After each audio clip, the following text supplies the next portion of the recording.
Okay. So again, good morning everyone. Good morning po. Good morning Good po. morning, Good sir. morning po, sir. Morning po. Morning po, sir. Ayan. So welcome to our very first lesson, no? Business finance, no? Identifying roles in a corporate organization. So, if we talk about business finance, no, what comes into your mind? O kaya, um, if we talk about finance, what are the terms or what are the definition that comes into your mind? No? You may raise your hand if you want to answer. Yes, Rosal?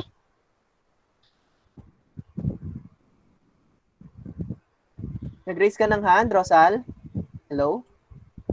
Financial po. Financial, no? Okay. So, nakaisip ka ng isang word. Okay, so pag sinabi nating finance, gawa tayo ng graphic organization. Okay. Tayo.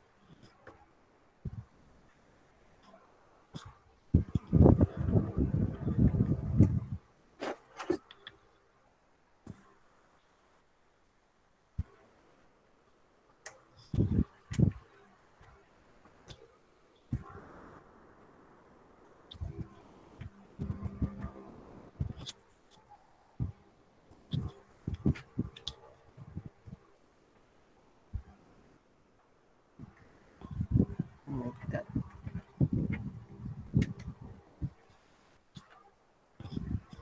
Okay, again, pag sinabi nating finance, okay, ang naisip ni Rosal ay financial, no? Any other word? Yes, umangay. Funds po. Funds, very good. Okay. Ano pa? Pwede siyang definition, no? Pwede siyang one word, pwedeng two word, pwede more than one word, no? What comes into your mind lang kapag sinabi nating finance? Ano yung pumapasok sa isip niyo? Yes, Katrina. Next na si Valdez. All about money. Money. All about money. Oh, yes, Esaga, amounts of money. No? Oh, yes, Valdez. Sir, nasabi na po. Okay, nasabi na. Okay, last, Lakanila. Series, ano kaya? Budget po. Budget. Okay, parang may nagbasa na sa inyo ng module. Very good. No? So, if we say about finance, no, ito yung mga pumapasok sa isip natin. We have budget, funds, financial, and especially money. No? So, tama po lahat ng sinabi ninyo. Actually, this is one of the closest words that can be compared to the definition. So, if we have this definition, okay, so let me erase this one. So, pag sinabi nating financial, no? So, finance, as the management of money. Ayan, nabanggit kanina, no? Management of money. So, ibig sabihin, kung kayo ay may pera, as individual or sa corporate or sa business, no? It is a management of money, which includes the activities such as investing. So, pag sinabi nating investing, ano ba yung pumapasok sa isip niyo pag sinabi nating investing? Business. Investing. Business. Business. Business. So, in layman's term, no? So, pag sinabi nating investing, yun yung igagastusin mo ngayon for future use. Halimbawa, bibili ka ng machine, no? Pag bumili ka ng machine, parang ini-invest mo yung business mo na mas mapadali yung trabaho for the future. Yun.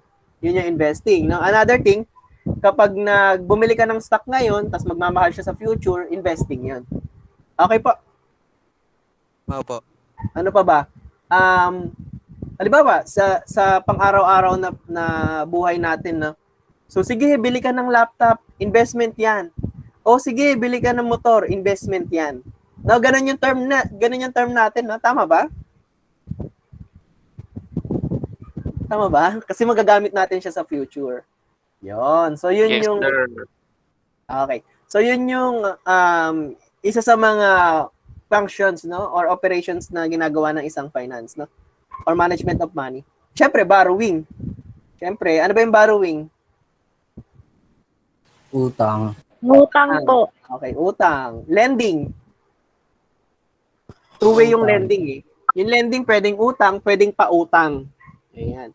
Pwedeng ikaw yung lending institution, pwedeng ikaw yung nangungutang sa lending institution. Okay? So, budgeting. Alam niyo na to.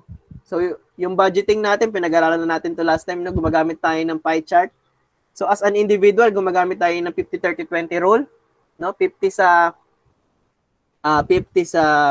expenses, 20 sa savings. No? So, kapag kayo ay naging finance officer, ganito rin yung magiging function po ninyo. No?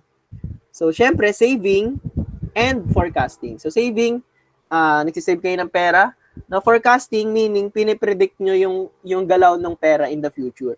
Pag bumili ba ako ng machine ngayon, will it pay its purpose? Parang ganun siya. So, there are main types of finances. Siyempre, personal. Yung personal, na pag-aralan na natin to sa GenMat. Tama po ba? Opo. Opo. So, corporate, marami to. Sa corporate, pag sinabi nating finance sa corporate, ibig sabihin lahat ng galaw sa kumpanya. No? Pasahod, wages, salary, operations expense, labor cost, material, cost of goods sold. Familiar sa mga term? Accounting yun. Cost of goods sold, direct materials, inventory. Yes, sir. Ayun, okay.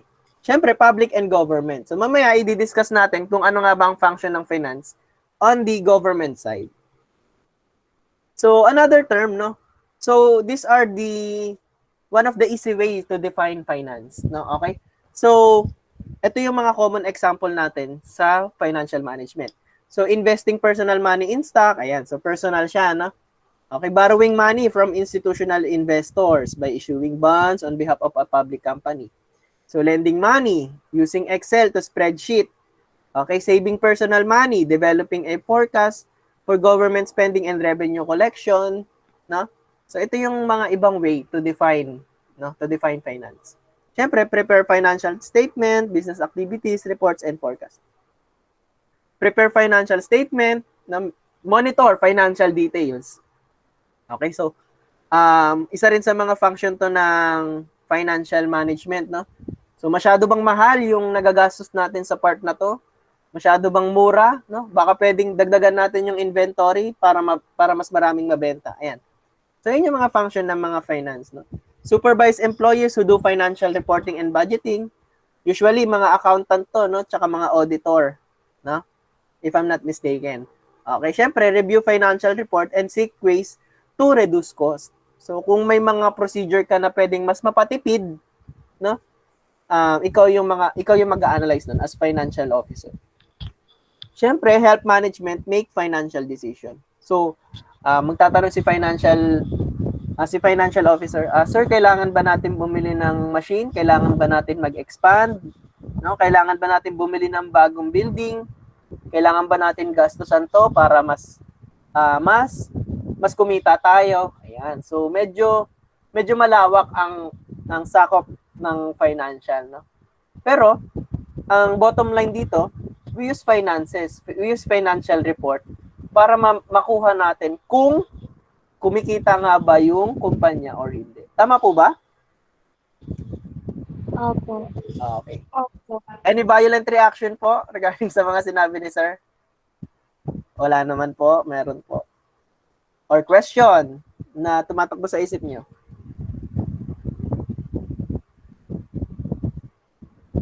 Hello, diyan pa kayo? Wala naman po, sir. Wala naman po, ayan, okay. So, punta tayo dito, no?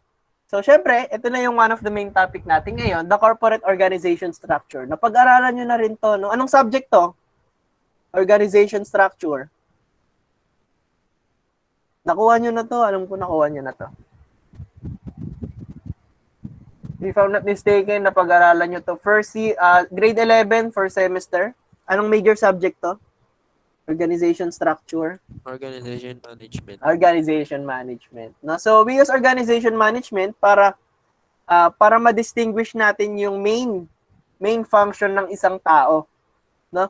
Para yung shareholders, no, kung hindi niya kaya yung trabaho ng board of director, focus lang siya as pagiging shareholder. Same as well sa president, no? So, yung president, baka hindi niya kaya maging board of director, kaya meron siyang sariling pagkakakilanlan sa isang organization structure. Pero let's look at the bigger picture of the organization structure ng isang corporate. Okay? Pag sinabi natin corporate, na pag-aralan nyo na rin to, ano ibig sabihin ng corporate? Marami yan, di ba? May sole proprietorship, may partnership, may corporation. Ano yung corporation? Madami yan, sir. Okay, madami yung may-ari. Yan, there are many owners of the company. So, they use the term shareholders. Pag sinabi nating shareholders, ano ba ibig sabihin ng share? Bigay. Hindi, Hati-hati, sir. Yon, ibig sabihin ng shareholders, there is a certain percentage that you own the company. Okay, there are certain percentage, halimbawa 50%. 50% yung pagmamay-ari mo sa isang kumpanya. Kaya siya tinawag na shareholders. Okay? So, syempre, itong shareholders, since sila yung maraming pera, sila yung may-ari ng kumpanya, mag-e-elect sila ng board of director. In some cases, may mga shareholders na board of director din para alam nila yung galaw sa loob ng company. Pero karamihan, in some ways, no, yung shareholders, nag-e-elect lang sila ng mga magagaling or nag-hire sila ng mga magagaling na top executive or business tycoons para maging board of directors. Yun. So, ibig sabihin, yung owner at saka yung board of director, they are somehow the owner of the corporation. No? So, syempre, itong board of directors, no, nag-e-elect sila or nag-a-appoint sila ng ng president or ng CEO. Ano ibig sabihin ng CEO? Chief Executive owner. Yun. Officer. Lapit na. Chief Executive Officer. Ayan. Pero good try yun very good. Ang importante naman dito yung word na executive eh. So pag sinabi nating executive, this focuses on the execution ng business. So ibig sabihin, ang pinaka-ino-oversee niya dito as CEO is yung full function ng isang corporation or ng isang business, no? So syempre, itong CEO, pipili siya ng VP for marketing, no? VP for finance, VP for production, VP for administration. Pero in some cases, no, yung board of directors nag-a-assign din siya ng CFO at saka COO. In some cases to pero kasi ito yung isa sa mga basic yung gantong structure, no? Shareholders, board of director, president, CEO, VP for marketing, VP for finance, no? Kung sobrang laki ng isang organization, meaning global na yung corporation mo, usually yung board of directors, sinahati siya sa 3. Okay? So ano ibig sabihin ng CFO sa tingin nyo? Chief Financial officer. Chief Finance Officer. Very good. COO, Chief? Ano kaya yung O na to? Tama to, Organization officer. Okay, good try, pero hindi yon. Ano kaya yung operating or operation? Very good. Okay, sino nakasagot nun? Very good. Yan. So usually ito yung model natin, pero may times kasi na pag masyadong malaki nga. So they elect CFO and COO para, alam niyo yun, para mas ma-organize yung function ng mga tao para tumakbo yung isang corporation. Okay? So isa-isahin natin, no? Isa-isahin natin yung mga functions na to as it is our topic for today. So kilala niyo ba sila? Kilala niyo sila? Mga singkit, oh. Sino sila? Hindi po. Ay, sino sa... Ano pa, sorry? Mga? Family team. Si po. Family C, no? Kilala niyo yung Family C? Sino sila? Henry C. May-ari po ng May-ari ng SM. SM. SM po. Okay, so alam niyo na yung story nito, no? Yung hindi mamatay na story ni Henry C. Yes po. Ano nga nangyari nun? Let's have a peer session, no? Share your opinion. Ano nangyari nun kay Henry C? Hindi maalala. Alam nyo to eh. Ito yung hindi mamatay-matay ng kwento. Bata pa ako na ito eh. So si Henry... Sa SM. Ano pa, sorry? Hindi ko narinig. Ano po? Base sir, may ahas sa SM. Ay, Robinson yun. Issue kayo ah. Robinson din sir. Ay, sabi lang yun ah. Sabi lang, may ahas daw sa Robinson. No? It was an issue with Alice Dixon, if I'm not mistaken. No? Pero hindi yun yun, Robinson yun. Okay, so let me share the story of Henry C. So si Henry C daw ay sa Quiapo ata or Santa Cruz, no? Pagawaan siya ng sapatos. Gumagawa siya ng sapatos. Ang SM is an acronym daw for Shoe Mart. No? SM, Shoe Mart. Okay? So si Henry C daw, nung maliit pa yung business niya, umutang siya. Nag-take siya ng risk. No? Without knowing na lalaki yung corporation niya, umutang siya para magtinda ng shoes. If I'm not mistaken, dun siya sa may Quiapo or sa Santa Cruz, somewhere there. No? Basta Manila siya. No? Ito nga yung issue kaya walang mercury drug sa SM. Familiar kayo kung bakit? Hindi siya pinautang. Hindi siya pinautang. Good try. Pero hindi yan yung issue. Okay? Nung nagsisimula pa lang si Henry C., pinapaalis siya ng mercury drug. Kasi yung mercury drug nasa malaking part, no? Let me open my camera, no? Kahit kukunin na ako ng langit para makita niyo yung explanation ko. So, yun nga, no? So, nagtayo siya ng Shoe Mart sa halos katabi ng tawag doon, na mercury drug. Okay? Tapos pinapaalis siya doon. Pinapaalis yung pwesto niya doon sa Shoe Mart niya, no? Yung mga sapatos niya. Imagine kung gaano ka-hassle hakutin lahat ng sapatos na tinda mo kasi pinaalis ka lang sa harap ng mercury drug. So, sweet revenge niya, walang mercury drug sa SM. Pansinin niyo, no? Okay? Well, anyways, issue lang yun, pero hindi pa nako-confirm. Okay? So, this is the family of Henry C. So, syempre, ano ba main function ng SM? Ano ba main function ng SM? Try nyo na.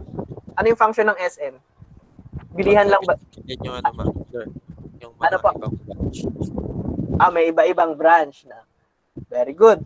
Okay, so ang main function ng SM, mall siya, na kung saan nilalagay ng mga product, yung product nila sa mall. Okay, so somehow, pinaparent ni Henry C. yung nabili niyang property na SM doon sa mga iba't ibang brand owners. Bawa, Comic Alley. No, pinaparent ni Henry C. yung pwesto niya sa SM sa Comic Alley. So, ibig sabihin, nag-focus siya sa shoe, tas nung kinalaunan, ito na yung pumatok na business niya. Parang Pure Gold, no? Yung Pure Gold, hindi siya gumagawa ng delata, hindi siya gumagawa ng lahat ng product na meron sa Pure Gold. So, pinapalagay lang yon, no? Through merchandising. Parang ganun yung purpose niya. Same as well dito sa C Family. So, yung mga Comic Alley, yung mga bench, yung mga umuupa lang sila ng pwesto sa SM. Kaya mas malaki siya. Kaya mas malaking mas malaki yung business niya, no? Medyo smart siya, no? Hindi siya nag-focus doon sa shoes lang, no? Naging flexible siya in managing decision, no? On his finances, no? Focus ba tayo sa pag-manufacture ng shoes or bili tayo ng building tapos ipa-rent natin sa mga gustong mag-rent? Kaya nabuo yung mall. Nakuha po? Oo, sir. Okay. So, I can say na Henry C. is a very good financial decision maker. Kasi naisip niya yun eh. May mga tao kasi na resistive sa change. May mga tao, no, na gusto na, halimbawa, shoes yung shoes yung business nila. Sige, shoes tayo. Gusto ko maging shoes, ganyan. Ay, gusto ko maging malaking shoe company, no? Pero siya hindi. So, ayan. So, matuto tayo kay Henry C. So, sumalangit nawa si Henry C, no? Kasi siya ay pumanaw na. Pero imagine niyo naman being the son and daughters of Henry C. Nasa inyo ang pamana, no? Pero, it is another story, no? Okay. So, sino-sino nga ba tong mga shareholders? Ayan. So, imaginein mo, no? Tingnan niyo yung mga apelido ng mga shareholders. Hinati-hati niya yan, no? So, si Hansi, si Herbert C, si Harley C. Hindi ko alam kung magkakapatid ba to o ano, hindi ko na na-search, no? So, si Henry Senior family, no? Elizabeth. So, lahat sila C. Kung mapapansin nyo, no? So, ibig sabihin, nung namatay si Henry C. na yung company niya na SM, no? SM Investment Corporation, to be specific, nahati-hati siya. Okay. So, may mga iba pang shareholder, no? So, Estate of Henry C. Sr., Invesco Advisor, hindi ko siya na-search, no? Transmart Corporation. So, lahat sila may tig to 2%. Okay. So, ayun lang. Share ko lang yung mga shareholders niyan. Sila yung mga may-ari. Sila yung mga may-ari ng SM Investment Corporation. Ayan. So, ito, kilala nyo ba to? Siyempre, hindi. Ako rin, di ko rin sila kilala eh. Na? Pero sila po ay ang mga board of directors. Na some of them are C, no? Some of them are shareholder na board of director pa, no? Siyempre, may mga ganun talagang business owner, no, na gusto nila na i-involve sila sa pera na ini-invest nila. So, well, anyways, these are the board of directors. And hindi ko rin sure kung sila nga ba to, no? Pero, let's study this one, no? Members of the board. So, Jose Cio, Harley C, Henry C, no? So, kung mapapansin nyo, no, so sa member of the boards, konti na lang yung C dyan. No? So, ibig sabihin, finances na lang talaga yung pinoproblema ng shareholder. No? Hindi nagaano sa mismong business, no? Okay? So, mamaya, didiscuss natin yung mga function ng members of the board. Okay? So, syempre, yung members of the boards, ano ini-elect ng mga members of the board?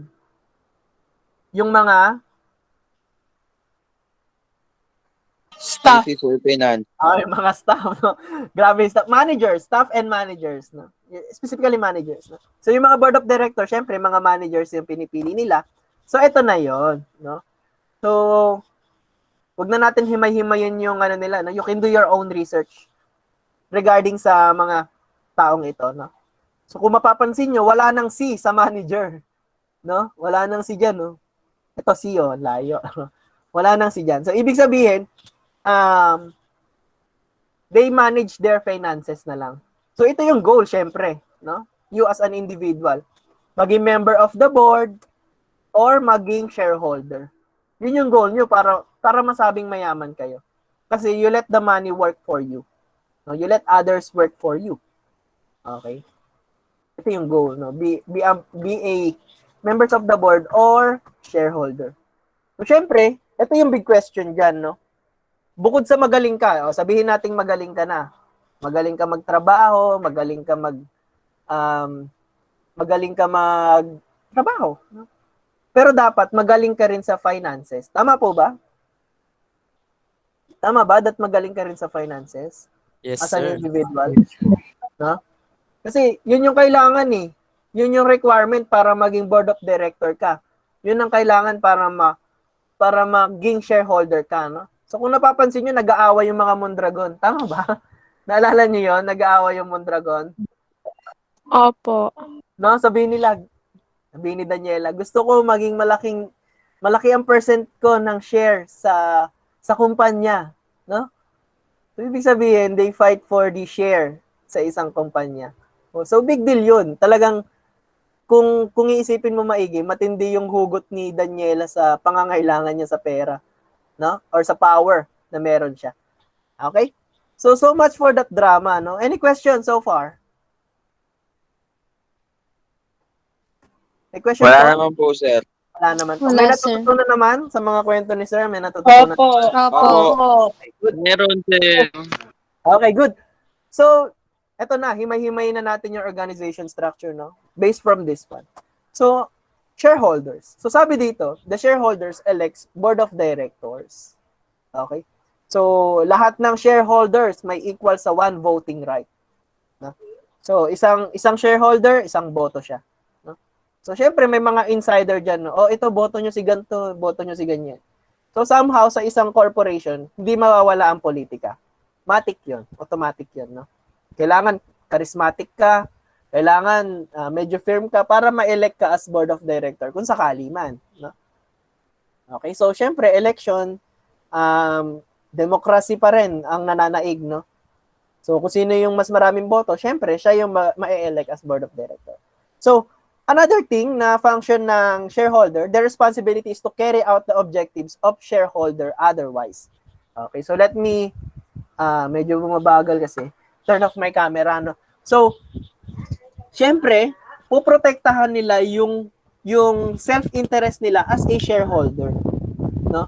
Sila yung mga gumagawa ng policy na, halimbawa, kapag bibili na ng infrastructure or bibili na ng office, no? Kailangan may consent ni shareholder para mapagdesisyonan. Kasi baka malugi tayo diyan. Siyempre, ikaw yung may-ari, may mga times na gusto mo kasama ka sa corporate decision, lalo na kung malaking-malaki siya. Yun. So, yun yung isang example, no?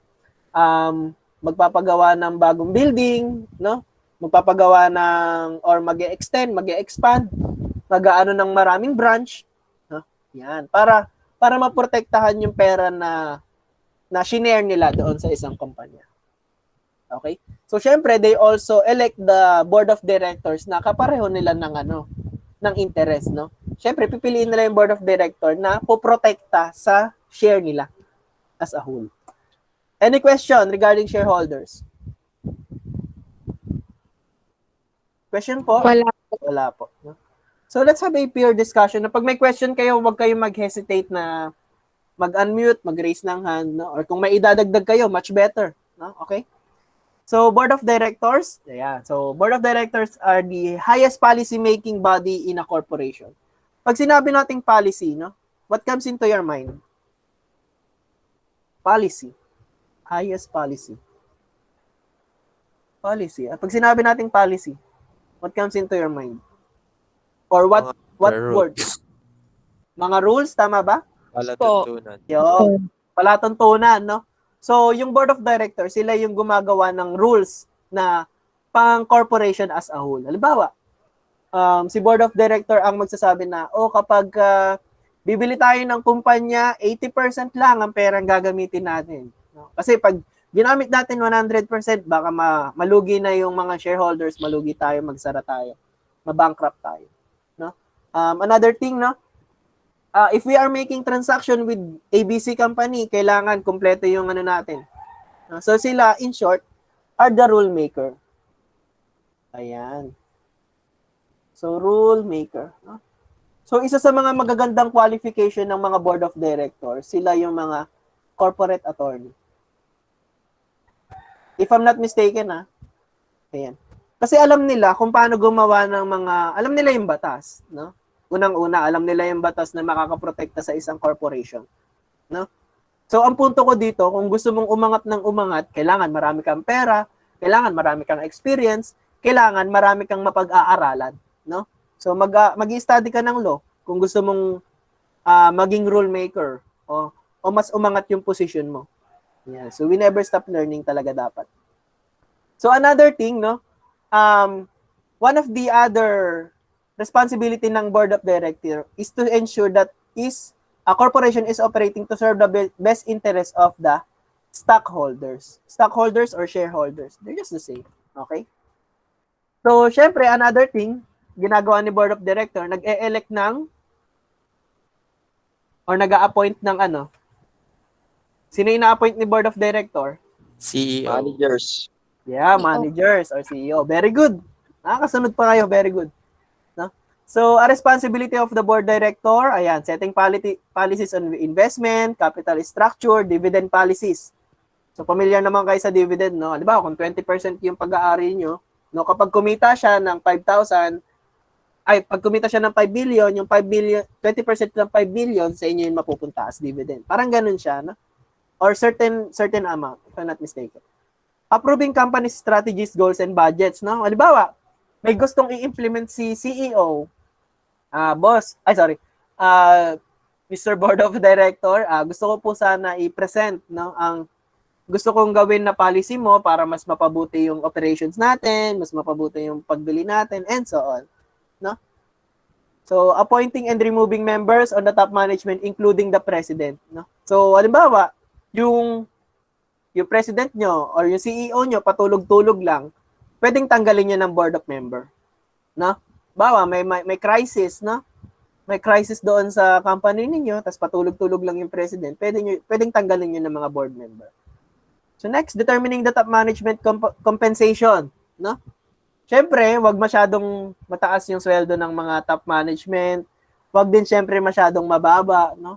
So sila nagde-decide niyan. Sila nagsasabi kung magkano sasahurin dapat ng mga managers. So approving information and other disclosure reported in financial statements. So as a board of director, kailangan marunong ka magbasa ng financial statements. Can you give me an example, class, ng financial statements?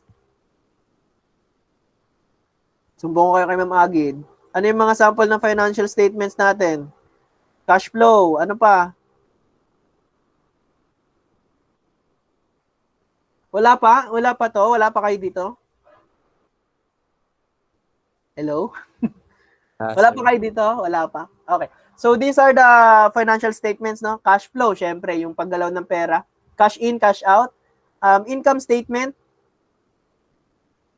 Balance sheets. Okay, balance sheet, no? Yes, balance sheet. Kasama po yun sa financial statement. Balance sheet, income statement, balance sheet. Siyempre, financial statement, no? So, ledger, journal. Kasama yun, no? So, ledger, journal. Statements sorry? of shareholders. Statements of shareholders. Very good, no? Ayan. So, siya nag-a-analyze niyan. No? So, as a board of directors, sila nag-a-analyze na, mapag-aaralan natin to next time. Mapag-aaralan niya yung liquidity ratio. I'm giving terms, no? Na madidiscuss natin later on. Liquidity ratio, debt to asset ratio, no? Debt to asset ratio. And so on, no? Kung marami na ba utang natin kaysa sa pag-aari natin, no? Sila yung nagsasabi nun. Sila yung unang nag-a-analyze nun para makagawa sila ng policy na makakaprotect sa company. Yun. So medyo malaki ang responsibility ng isang board of director. No? So punta naman tayo sa responsibility ng CEO, syempre, overseeing the operation of the company as a whole sa isang buo. No? So syempre, executive, no? Pag sinabi nating chief executive, so meaning focus siya sa execution.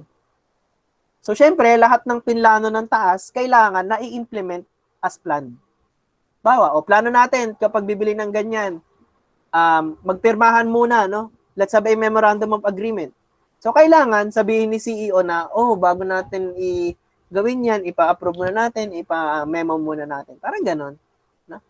So, syempre, performing all areas in management. So, planning, organizing, staffing, directing, and controlling. Well, anyways, itong area of management, ito dapat yung pinakakailangan yung tandaan as an ABM student. So, syempre, kung kayo ay nagmamanage, kailangan nagpa-planning kayo, kailangan nag-organizing kayo, kailangan nag-i-staffing. No? So, ibig sabihin ng staffing, nag-hire kayo ng mga appropriate person, and so on. So, directing, no, nag-uutos or nagsasabi, and controlling and monitor din. Siyempre, controlling and monitor are just the same. So, representing the company in professional, social, and civic activities. No? So, kung mapapansin nyo, mas sikat yung CEO kaysa sa board member. Kasi ang CEO, this is the face of the company. Yan. Siya ang face ng company. Siya humaharap sa tao. Siya nagre-represent, no? So, usually, sa ribbon cutting, no, CEO yung isa sa mga nangunguna or gumagawa ng plano ng execution. No? So, minsan CEO rin yung lumalabas sa TV. I mean, hindi sa dako. I mean, lumalabas sa palabas, no, sa mga interview. Okay? Ayan, so, and so on. Okay? So, carries out the decision making for all functions. So, ito yung function na sinasabi natin: planning, organizing, staffing, directing, and controlling. So, syempre, VP for marketing, no? Pasadahan ko na lang to kasi readable naman siya. Pwede nyo naman siyang basahin. So, syempre, marketing strategies and plans. So, ang pinaka-main purpose kasi ng marketing is push to market. Familiar ba kayo sa term na to? Push to market. Pusher pala. Charot. Ano yung ibig sabihin ng push to market? In your own words, actually, you can define that word by word, no? Pag sinabi nating push to market, what comes into your mind? Hello? Any volunteer po?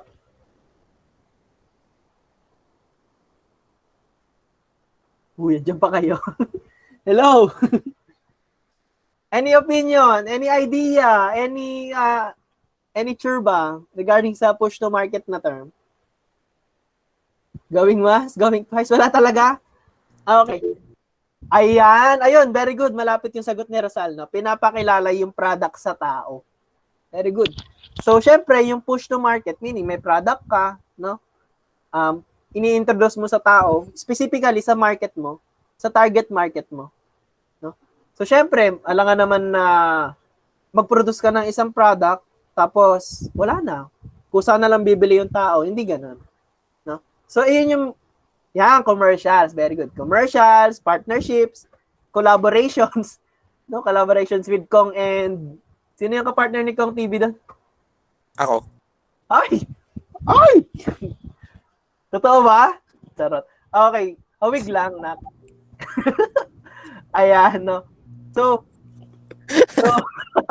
ayan. So, yun yung mga example ng push to market, no? Para makilala ng tao na, ayan, halimbawa, pangmasa nga naman yung Dew, no? Yung Mountain Dew, I mean. Okay? So much for that, no?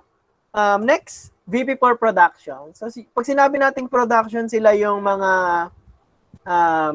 nag-ensure na yung product ay good quality, no? So, maximization of facilities, no? Yung mga planta nila or yung mga storage nila, warehouse, si production yung nag-oversee noon. No? So, usually, VP for production, kapag masyadong malaking company, this is also known as COO, Chief Operating Officer. Okay, so VP for admin. So pag sinabi nating admin, do the administration works. No? So syempre, coordinating the function of administration, finance, marketing, and departments. So sa company na pinasukan ko dati, no, sa private company, no, na pinasukan ko dati, meron talagang administration. No? Tatlo yan eh. Tatlo yung managers, di ba, yung may-ari. Owner. Tapos meron siyang, ito lang kasi maliit na company lang siya. No? So, owner, admin, at saka finance. Si owner, pinag-aralan niya talaga yung galaw ng, kasi yung company na pinasukan ko nun is about construction company. Pero focus siya sa mga pipes, sa mga fire, ano ba yan?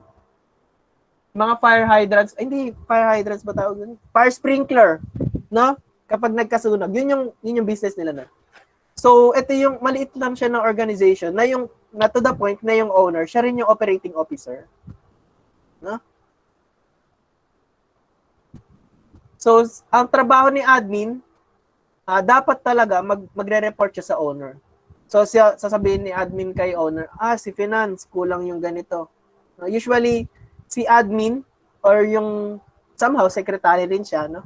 So, si admin yung nagko-collect ng mga reports galing kay finance, kay marketing, kay accounting, and so on, para i-report sa owner.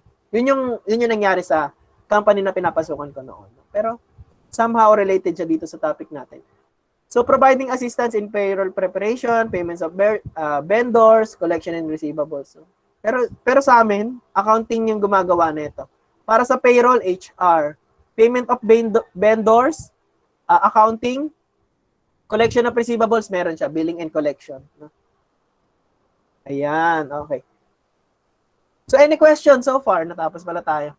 Any question po? Wala po, sir. Wala po, sir. Wala, okay. So, maaga tayo natapos. Walang question talaga regarding sa topic natin?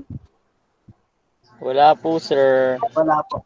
Okay, so, kung walang question, let's have a run-through regarding sa ating,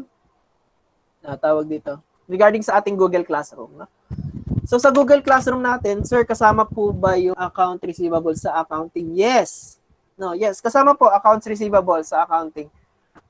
In layman's term, accounts receivable means pautang. Ibig sabihin, yung customer may utang sa'yo or yung ibang tao yung may utang sa'yo. Accounts receivable. Okay? Nasagot ko yung tanong mo, anak?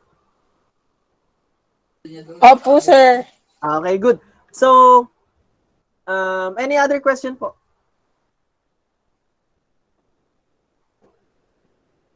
Okay. So, let's have a short tour regarding sa ating Google Classroom, no? So, syempre, walang kamatayang move, no? Meet, offer, verify. So, ito yung nadagdag sa atin, no? Peer learning and written report. So, I will be giving assignment on this one, no? Assignment yung gagawin kong tab dito para, hindi siya pwedeng assignment. Ako na lang mag-upload para hindi na kayo mahirapan. So, yung peer learning PowerPoint, para ready tayo, no? I-upload ni sir dito yung mga ipapasa nyo sa November 3. Yung group 1 to 7. At saka yung written report nyo.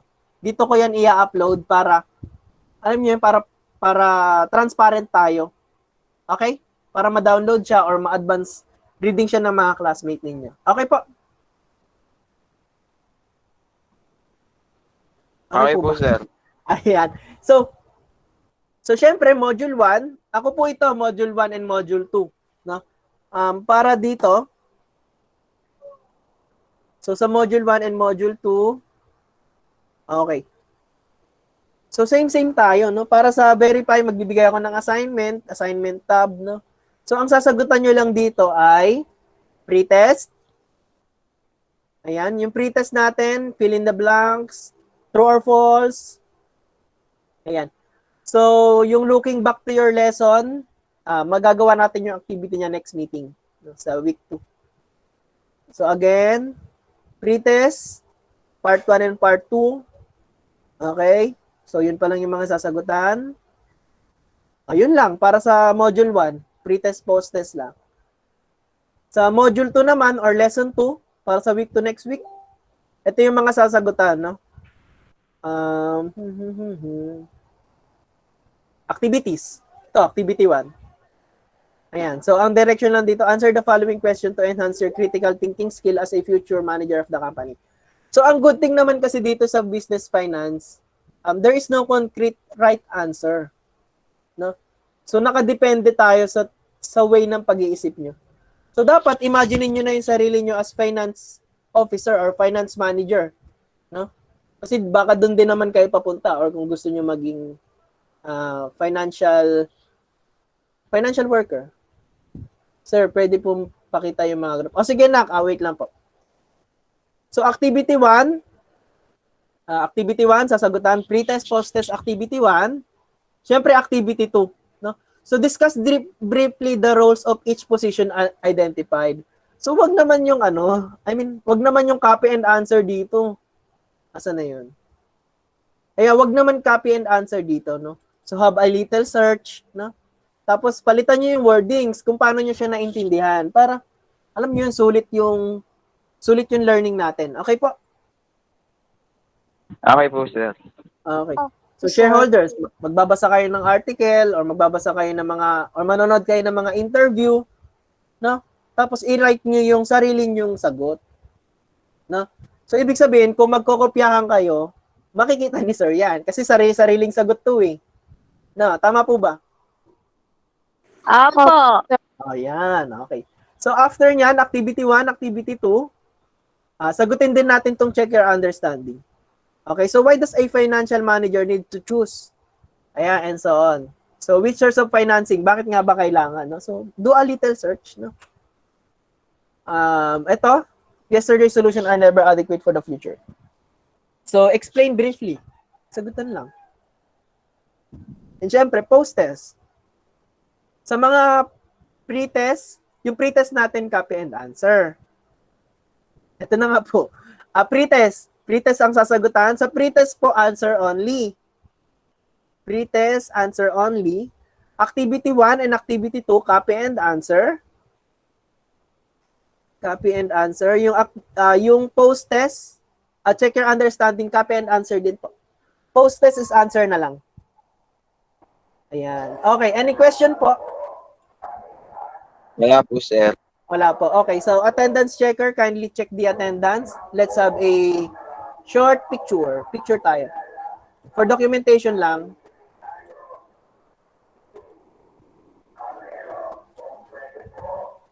Pa-open po ng camera.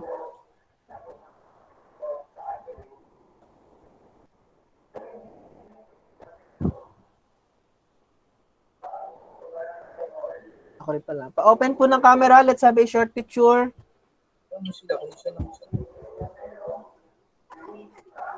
Hello, asa na yung iba? Picture po tayo for documentation po. Wala na, ito lang. Game. 1. Naka-open na ba yung camera ko? 1, 2, 3. Okay, thank you. Attendance checker, kindly submit the attendance po.